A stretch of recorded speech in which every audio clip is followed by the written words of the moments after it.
بسم اللہ الرحمن الرحیم۔ اللہم صلی علی محمد و آل محمد۔ لکھنؤ کے بازار میں ایک غریب درزی کی دکان تھی جو ہر جنازے میں شرکت کے لیے دکان بند کر دیا کرتا تھا۔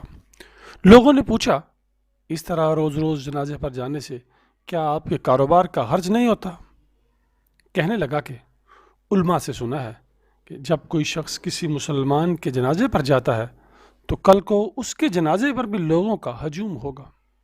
میں غریب ہوں، نہ زیادہ لوگ مجھے جانتے ہیں، تو میرے جنازے پر کون آئے گا؟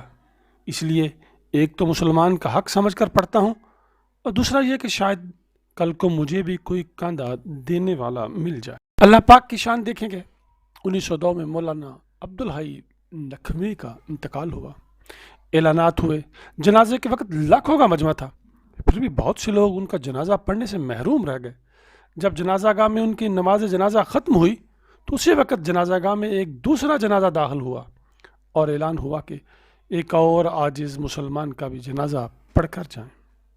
دوستو، یہ دوسرا جنازہ اسی درزی کا تھا۔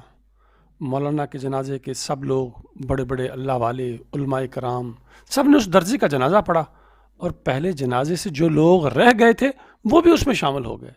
اس غریب درزی کا جنازہ تو مولانا کے جنازے سے بھی بڑھ کر نکلا۔ اللہ پاک نے اس درزی کی بات پوری کر کے اس کی لاج رکھی۔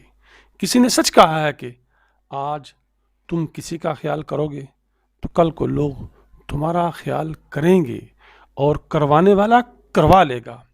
اے اللہ، پوری امت مسلمہ کے گناہوں کو بخش دے اور ہم سب پر اپنی رحمتوں کا نزول فرما، آمین۔ اگر آپ قارئین کو یہ پیغام اچھا لگا ہو تو اس جیسے اور اچھے دلنشیں پیغامات اور واقعات کے لیے پلیز چینل کو ضرور سبسکرائب کر لیں۔